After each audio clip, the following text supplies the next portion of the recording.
Hello दोस्तों, स्वागत है आप सभी का। तो इस वीडियो में हम दिल्ली पुलिस की 1 दिसंबर की थर्ड शिफ्ट का एनालिसिस करने वाले हैं। फर्स्ट और सेकंड शिफ्ट का हमने कर लिया है, आप सभी वीडियोस जाकर देख सकते हैं। पहला क्वेश्चन है आज का हमारा, मुख्यमंत्री कृषि आशीर्वाद योजना किस प्रदेश से संबंधित है? तो ये है झारखंड से। इसके बारे में देखते हैं। झारखंड सरकार ने अगस्त 2019 में इस योजना को क्रियान्वित किया। यह खरीफ सीजन से पहले किसानों को आर्थिक रूप से समर्थन देने और उन्हें समय पर निवेश सहायता प्रदान करने के लिए एक महत्वाकांक्षी योजना है। आगे बढ़ते हैं, अगला क्वेश्चन देखते हैं। लक्ष्मीबाई राष्ट्रीय शारीरिक शिक्षा संस्थान कहाँ स्थित है? यह है ग्वालियर, मध्य प्रदेश में। लक्ष्मीबाई राष्ट्रीय शारीरिक शिक्षा संस्थान ग्वालियर की स्थापना शिक्षा और संस्कृति मंत्रालय द्वारा की गई। यह अगस्त 1957 में Lakshmibai college of physical education के रूप में स्थापित किया गया था। आगे बढ़ते हैं। नेक्स्ट क्वेश्चन हमारा, कलंगने की राजतरंगिणी पुस्तक का संबंध किससे है? तो यह है कश्मीर से। कलंग की राजतरंगिणी पुस्तक का संबंध कश्मीर से है।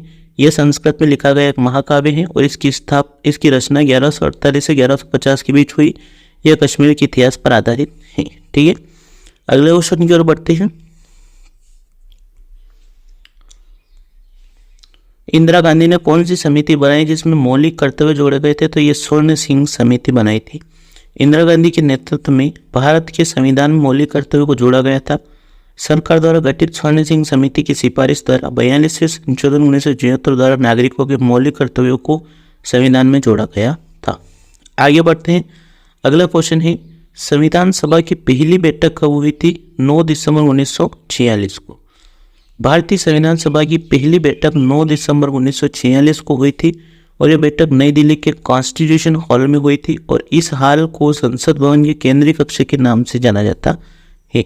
आगे बढ़ते हैं। नेक्स्ट क्वेश्चन है हमारा, सोनल मानसिंह किस नृत्य शैली से संबंधित है? तो यह भरतनाट्यम और ओडिसी से। यह क्वेश्चन 2-3 बार पूछा जा चुका है। ठीक है, सोनल मानसिंह भरतनाट्यम और ओडिसी में विशेषज्ञता रखने वाली एक प्रमुख भारतीय शास्त्रीय नृत्यांगना है। शास्त्रीय नृत्य को बढ़ावा देने में उनके योगदान के लिए उन्हें कई राष्ट्रीय और अंतर्राष्ट्रीय संगठनों से प्रशंसा मिली है। आगे बढ़ते हैं। अगला क्वेश्चन देखते हैं। कृष्णा नदी का कितना प्रतिशत भाग आंध्र प्रदेश में है? तो यह 43.7% भाग है। कृष्णा नदी की कुल लंबाई 1400 किलोमीटर है। इसमें 612 किलोमीटर आंध्र प्रदेश में बहती है, यानी कृष्णा नदी का आंध्र प्रदेश में 43.7% भाग है। कृष्णा नदी महाराष्ट्र, कर्नाटक, तेलंगाना, आंध्र प्रदेश से होकर गुजरती है। ये भी पॉइंट ध्यान में रख लीजिएगा। अगला क्वेश्चन है, नरोरा परमाणु ऊर्जा संयंत्र कहाँ स्थित है? उत्तर प्रदेश में स्थित है। नरोरा परमाणु ऊर्जा स्टेशन उत्तर प्रदेश के बुलंदशहर जिले में स्थित है, जिसमें 220 मेगावाट की 2 इकाइयाँ हैं। ठीक है, आगे बढ़ते हैं। अगला क्वेश्चन है, कालिदास सम्मान कहाँ दिया जाता है? उज्जैन। कालिदास सम्मान मध्य प्रदेश सरकार द्वारा साहित्य के क्षेत्र में दिया जाता है और पहली बार 1980 में दिया गया था। आगे बढ़ते हैं। अगला क्वेश्चन है, राजपुर घाट की संधि किसके बीच हुई? अंग्रेजों और यशवंतराव होलकर के बीच। यशवंतराव होलकर 3 दिसंबर 1776 को पैदा हुए मराठा साम्राज्य में होलकर राजवंश के राजा थे। राजपुर घाट की संधि 1805 में हस्ताक्षर किए गए थे। ठीक है, आगे बढ़ते हैं। अगला क्वेश्चन है, मोहम्मद गोरी का गुलाम कौन था? कुतुबुद्दीन ऐबक। कुतुबुद्दीन ऐबक 1206 ईस्वी मोहम्मद गोरी की मृत्यु के बाद भारत का शासक बना था। ठीक है, आगे बढ़ते हैं। अगला क्वेश्चन है, विवेक एक्सप्रेस कहाँ से कहाँ तक चलती है? तो डिब्रूगढ़ और कन्याकुमारी के बीच चलती है।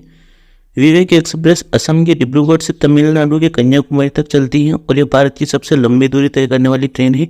यह भारत का सबसे लंबा रेल मार्ग भी है। ठीक है, अगले क्वेश्चन की ओर बढ़ते हैं। सबसे ज्यादा अनुसूचित जाति किस प्रदेश में है? तो ये है उत्तर प्रदेश में। उत्तर प्रदेश में अनुसूचित जाति की जनसंख्या सबसे अधिक है। ठीक है, आगे बढ़ते हैं। मौलिक कर्तव्य कौन से देश से लिया गया? रूस के संविधान से।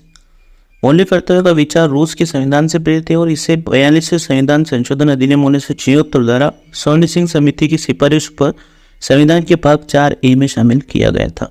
ठीक है, अगला क्वेश्चन है, पूना सार्वजनिक सभा कब हुई थी? 2 अप्रैल 1870। पूना सार्वजनिक सभा की स्थापना 2 अप्रैल 1870 को हुई थी। इसकी स्थापना पुणे में हुई थी। ठीक है, चलिए अगला क्वेश्चन देखते हैं। अमर सोनार बांग्ला किसके द्वारा रचित किया गया था? रविन्द्रनाथ टैगोर जी के द्वारा। अमर सोनार बांग्ला या माई गोल्डन बंगाल बांग्लादेश का राष्ट्रगान है अमर सोनार बांग्ला की रचना रविन्द्रनाथ टैगोर ने 1905 में की और ये माँ बंगाल का सम्मान था। ठीक है, आगे बढ़ते हैं। अगला क्वेश्चन है, भारतीय संविधान का अनुच्छेद 21 किससे संबंधित है? जीवन का अधिकार। अनुच्छेद 21 जीवन और व्यक्तिगत स्वतंत्रता की सुरक्षा है। ठीक है, आगे बढ़ते हैं। आज का लास्ट क्वेश्चन है, साक्षरता में पहले नंबर पर कौन है? केरल। और लास्ट क्वेश्चन है, प्रसिद्ध ललन फकीर संगीत के किस रूप से संबंधित है? बंगाली बाउल संगीत से। ठीक है दोस्तों, मिलते हैं नेक्स्ट वीडियो में। वीडियो को लाइक जरूर करना, चैनल को सब्सक्राइब कर लेना ऐसे ही वीडियोस देखने में। Thank you, all the best.